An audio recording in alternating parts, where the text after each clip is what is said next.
छोड़ दिया करेंगे। जहाँ मुख्य चीज़ आगे है तो वो तो भागे जा रहे हैं। तो आज ये सौभाग्य है कि मैं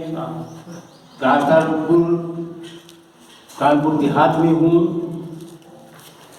हम लोग जो निकले हैं उसका एक उद्देश्य है कि जो वंचित समाज है, दलित, पिछड़े, अल्पसंख्यक, मुस्लिम, इनका उत्थान कैसे हो, ये आगे कैसे बढ़ेंगे,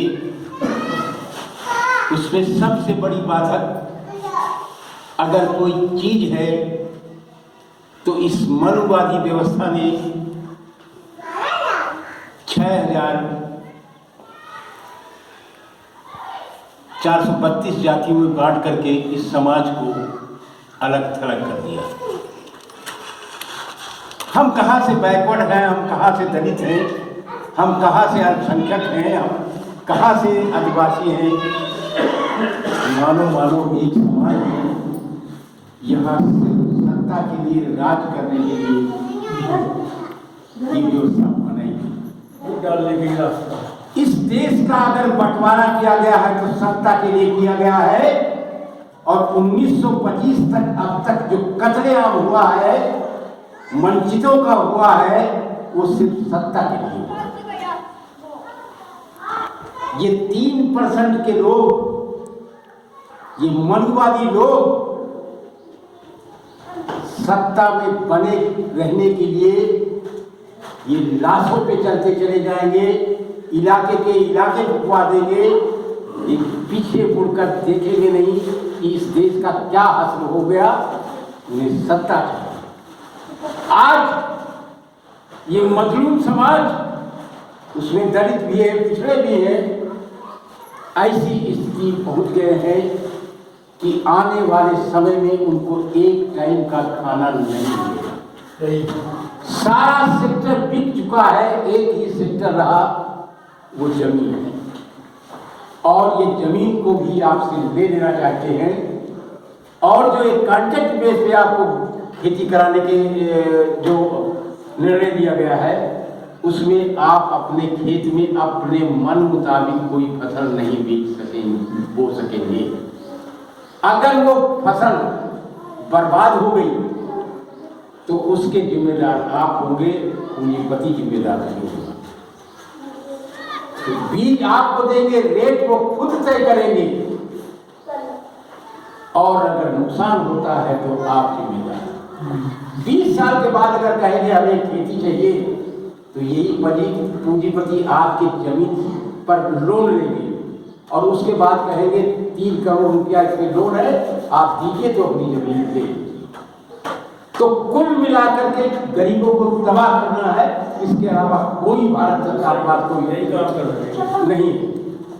इतने झूठ बोलेंगे, 15 लाख रुपये दिए जाएंगे, किसानों की आय दुगनी की जाएगी, और 2 करोड़ नौकरी दी जाएगी, 2 करोड़ नौकरी दी जाएगी, और ये शिक्षा का स्तर बढ़ाया जाएगा, भय मुक्त समाज की स्थापना की जाएगी।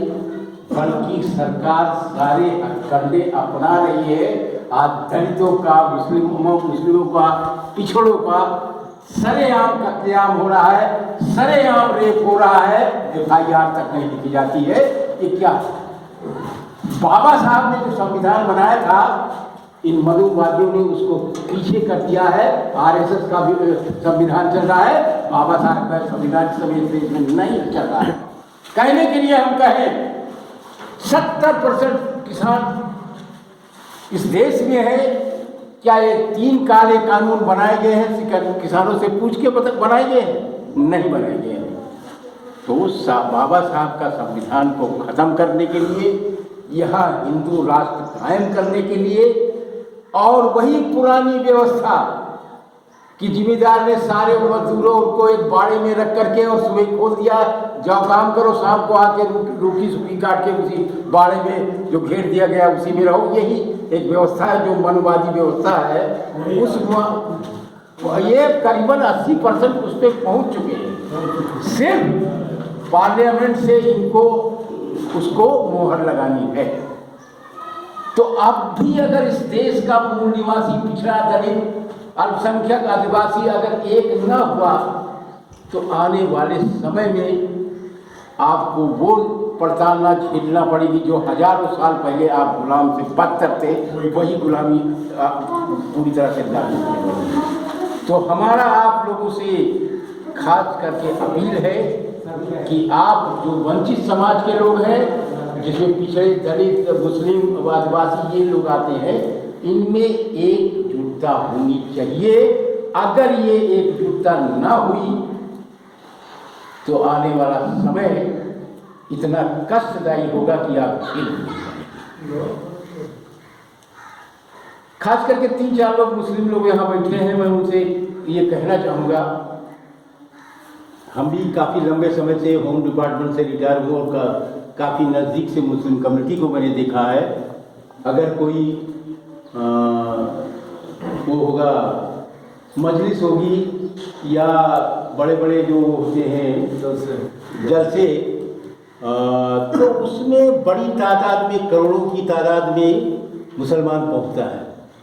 लेकिन जब उसकी संविधान की बात होगी, उसके मौलिक अधिकार की बात होगी, जब उसको आरक्षण की बात लेना होगा, जब उसको शिक्षा में अन्य तमाम जगहों पर रिजर्वेशन की बात लेना होगा, तो वो नहीं है। ओबीसी मुसलमान को क्या आरक्षण का लाभ मिला? नहीं मिला, क्योंकि ये सड़क पे नहीं है। आज देख रहे हैं 3 महीने से ऊपर हो गया, 100 दिन हो रहा, किसान इतनी ठंड में, इतनी धूप में बैठे हुए अपने खेत बचाने के लिए संघर्ष जद्दोजहद कर रहे हैं। लेकिन जब तक हम सड़क पर नहीं उतरेंगे तब तक हमारे मसाइल हल नहीं होंगे।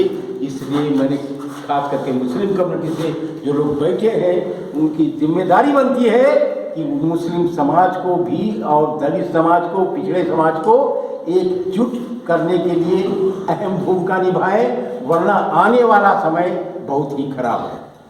जब एक दलित मारा जाता है, जब एक दलित लड़की के साथ रेप होता है तो मुसलमान नहीं खड़ा होता है, और मुसलमान के लड़की के साथ रेप होगा तो दलित नहीं खड़ा होगा, पिछड़ा नहीं खड़ा होगा। ऐसा क्यों? जबकि अगर आप देखेंगे तो जो पिछड़े और दलित की जो सूची है, एक तो पिछड़ों से जो आप सूची देखेंगे तो उतने यहाँ मुसलमान बैकवर्ड के हैं। दलित जब देखेंगे तो मुस्लिम दलित भी हैं हम लोग एक ही कुनबे के, अलग अलग हो गए हैं। फिर भी हमें सोचना है, और निश्चित रूप से अगर हम एकजुट हुए तो हमारा एक इतिहास लिखा जाएगा।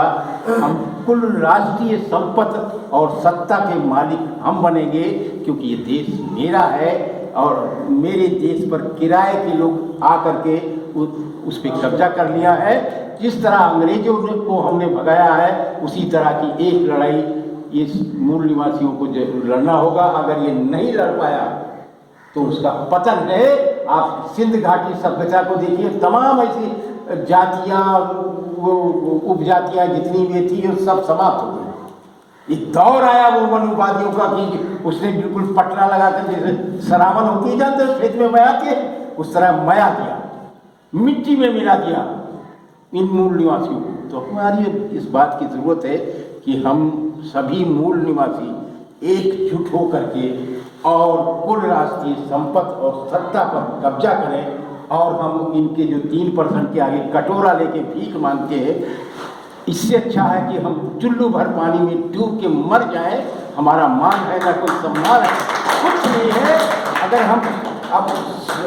हम जी नहीं सकते तो हम मरना गंवारा करेंगे, क्योंकि ये जिल्लत की ज़िंदगी कि हम अगर इतने जुल्म के बाद, इतने उत्पीड़न के बाद, इतनी नाइंसाफ़ी के बाद हमें 1 इंच कहीं से न्याय नहीं मिलता है, तो ऐसी स्थिति में एक ही चारा बनता है, या तो हम सड़क पे आ जाए और राजशाही पे कब्जा करें, या फिर चुल्लू भर पानी में डूब के मर जाए। इसके अलावा अब कोई रास्ता आगे के लिए हम लोगों के लिए नहीं है। ये तय करना आपको है।